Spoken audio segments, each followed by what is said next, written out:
Hi, everybody. How are you?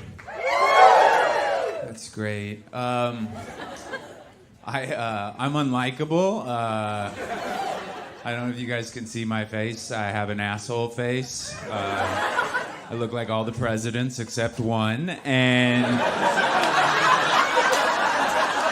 yeah, it's Jimmy Carter. And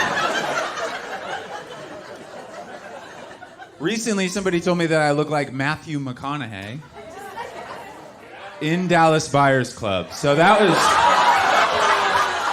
that hurt my feelings. I'm a man, but I'm not, you know? I'm male, but I'm not a man. I identify as male, but like I'm like, you know, like I ask for help. I'm that kind of guy. All my friends that are men, they never ask for help. They could be drowning, and you'd be like, do you need help? And they'd be like, I'm not gay! You're like, hell yes, dude. Hell yes. Drown on your own terms. They call that the strong silent type. I am loud and weak, and it's because I had a nice dad. If you have a nice dad, you will be a bitch. All my friends that are men, their dads never spoke to them. Never. Only time they talked to them is they'd wake them up at 3 a.m. to tell them they were disappointed. That's it. My dad would wake me up at 3 a.m. and be like, there's a meteor shower outside. I was like, oh, shit. I'm gonna be a pussy, aren't I? Yes, I'll get the telescope. Yes, I love you. Let's kiss on the lips until I'm 8. I miss it. I miss daddy kisses. I miss the stubble, you know what I mean? I asked my wife not to shave too close, and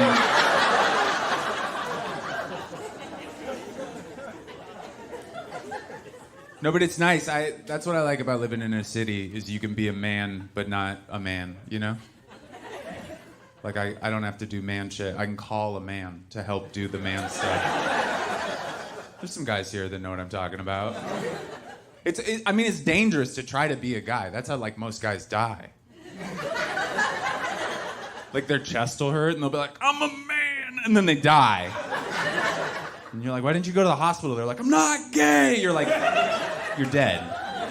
Pretty gay. That's pretty gay. You're wearing wings and a cape. Gay. It's weird now, though, because I feel like guys are supposed to be two things. Like, my wife, she wants me to be more manly, but also vulnerable. It's very confusing. I'll give you an example. Like, the other day, she said she wanted me to be more aggressive in the bedroom, and then she yelled at me for not making the bed. That's two different guys. I can't fuck your brains out and then be like, the top sheet gets tucked. You either get the warrior or the gentleman. You don't get both. I'm either going to spit in your mouth or I'm going to organize the closet. I'm going to organize the closet. I love that shit. I find it very calming. My wife calls me vanilla in bed. It is, it's not a nickname, it's an adjective to describe the way I fuck, and that's because I don't try to murder her when we have sex. I don't know if you guys know this, a lot of younger women are more into an MMA-style lovemaking, kind of a tap-out UFC lovemaking. That's not how I fuck. I fuck like a Christian quarterback. A lot of athleticism, not a lot of creativity, and I thank God when I score.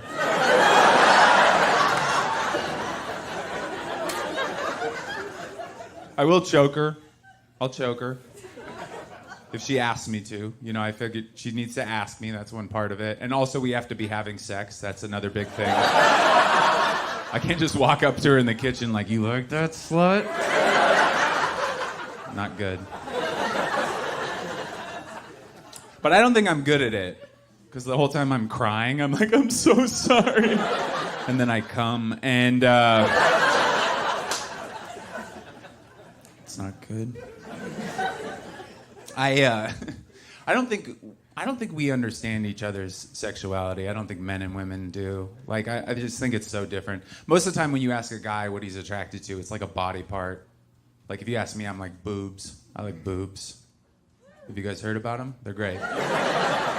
When I ask my wife what she's attracted to, she's like, I like a guy that has a secret and he can't tell anyone. Like,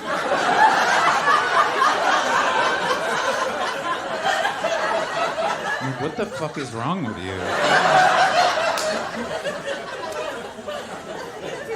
Even the orgasm is so different. The female orgasm is like complicated and unpredictable. It's like jazz music. It's like you think you're at the end of the song and then there's like a whole other part of the song.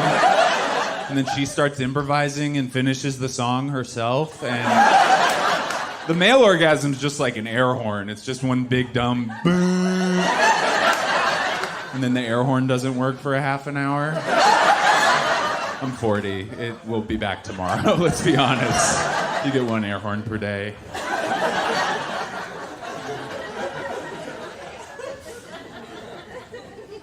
I'm liberal, obviously.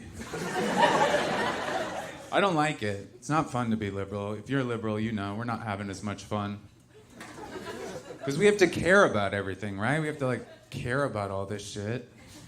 We're the ones that are like, is the compost out? Did all the bottles go in the right hole? How are the refugees? Do I know all the pronouns? It was like beautiful all winter in New York. I couldn't enjoy it because I knew what it was. It was like global warming. I'd step outside, it would be like nice. I'd be like, this sucks.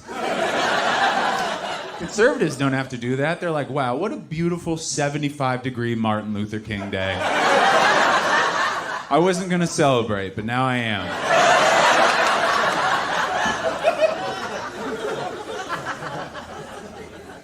This is my best example of how conservatives are more fun. They have boats.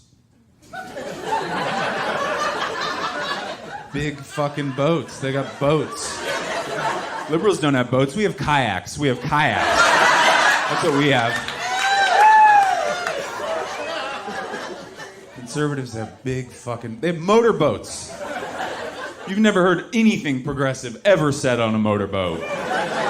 Nobody's ever been like wakeboarding like, we gotta get more women into Congress.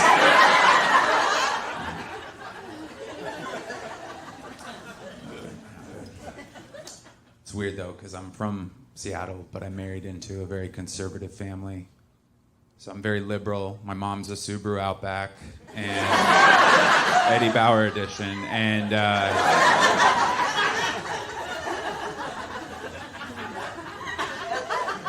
but I'll say this, the conservative family is so much more fun. They're so much more fun. Because I'll go home to like a Seattle event and they'll be like, we're having a vegan macrobiotic spread.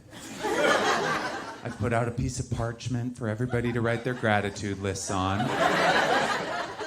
And for dessert, we're gonna thank the moon. And then I go to my conservative family's house and they're like, we're having beer, we got ribs, and after dinner we're gonna shoot hogs from a helicopter. Like, that does sound more fun. That sounds like a lot more fun. I'm vegan and that sounds fun.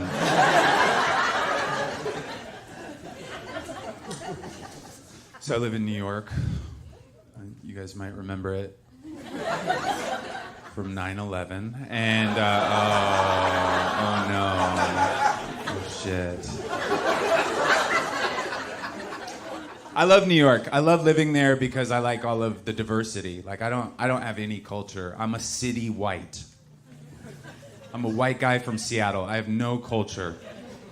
My culture is Microsoft, Starbucks, and Fraser Crane. I took a 23andMe. They sent me back a blank piece of paper.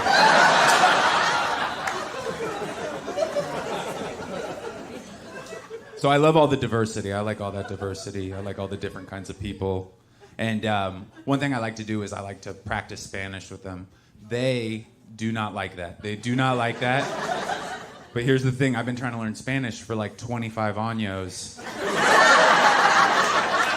And I'm getting muy cerca. I'm getting muy cerca. If you don't know what that means, it means very cerca. And...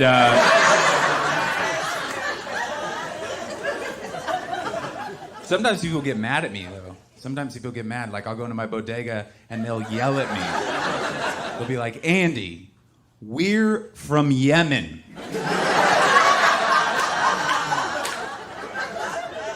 It's like, guys, somos de Yemen. Do the homework.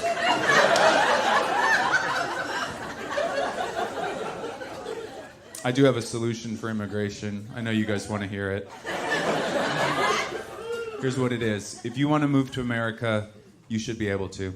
All you have to do is challenge an American for their citizenship. I don't know if you've seen some of these Americans, but I'm trying to make some trades. Trying to put together a championship year. Last week I went to Target. This lady walked in perfectly healthy, sat down in a rascal, rode it to the chip aisle, just started eating chips. We don't need that lady. Let's swap her out. Hungry young Peruvian dentist.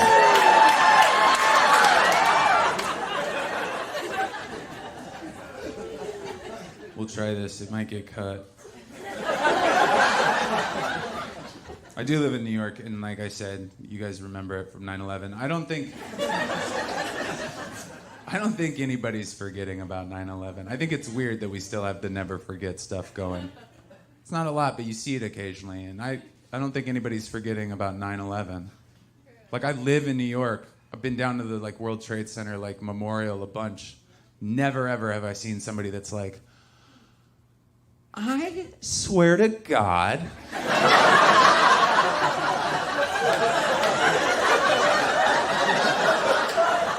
There were two buildings, right here.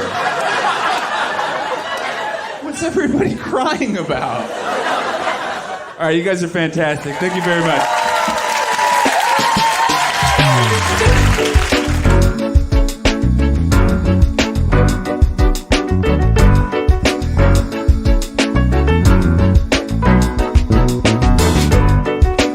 Get me to church. Yeah.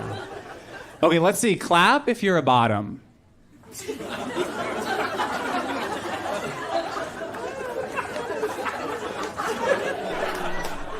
Okay. Sounds like we have 100 tops in the building.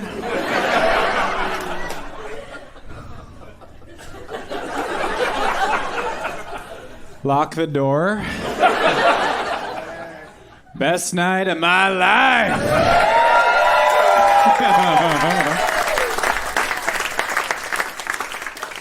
No, honestly, I don't really like the terms top and bottom. I think that they are divisive, as we just saw. I've got a better idea. Okay, don't call me the bottom. What if instead you call me the front? You're seeing it, right? Isn't that better? I like that. I'm the front. Yes, I am the front, and then this guy, whatever, he's just the back. Ugh. Big deal. I'm sick of him. Get in the back, all right? Go, get in the back. If we took a picture right now in portrait mode, you'd be blurry. And that will be the Christmas card. Okay, cool. In review, if I'm the front, he is... Wrong. He's the middle, guy behind him. Stay on your toes. Is what I tell the middle.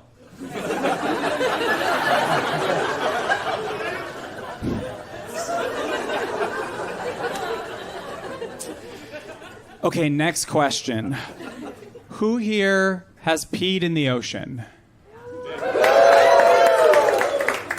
Okay, all of you. Amazing. Very cool. I aspire to do that, to be you guys. I can't do. I've tried. I'm too shy. I can't pee in the ocean. So after I shit, I just hold it.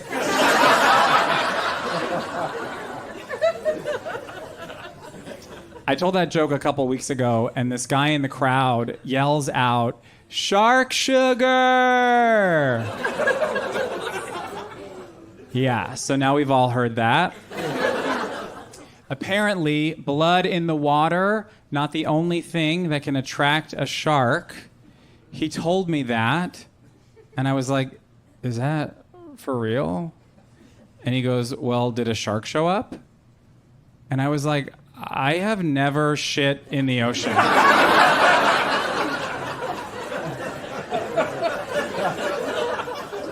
That was a joke? None of this is true, okay? I'm not even gay. My wife is here. Honey, start the car. No, but I'm like pretty straight. I just saw Dave Matthews Band. Right? Yeah. I was excited because they meant a lot to me when I was in high school. But now they're like a jam band. And seeing a jam band live is fun because you get to see your favorite band play none of their songs. They're not playing them. An hour into the concert, not one hit was played. 30 minutes after that, they finished playing a song they just made up. And then Dave stops the show and he's like, I just want to say that I am against this White House and I'm against corporate greed and I'm against war. And everyone's like, yeah. And I'm like, are you against playing Crash Into Me?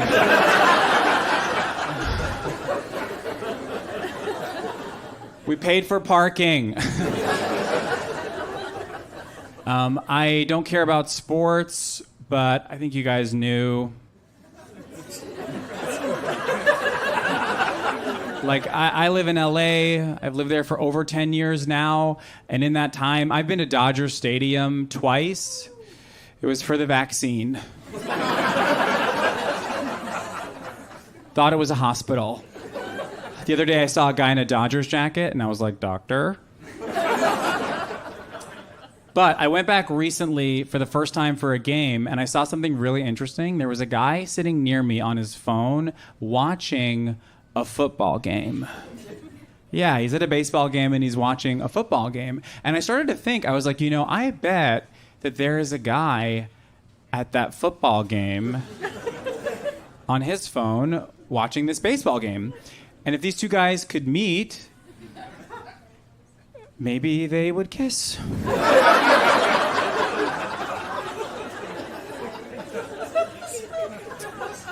And then I thought about that for half an hour. And the game still wasn't over. And now I would like to leave you guys with a little impression. Do you guys like impressions? Okay, cool. All right. This is me getting into the back of a cop car. Okay. Hi for jail. I'm Ali Wong. You're welcome.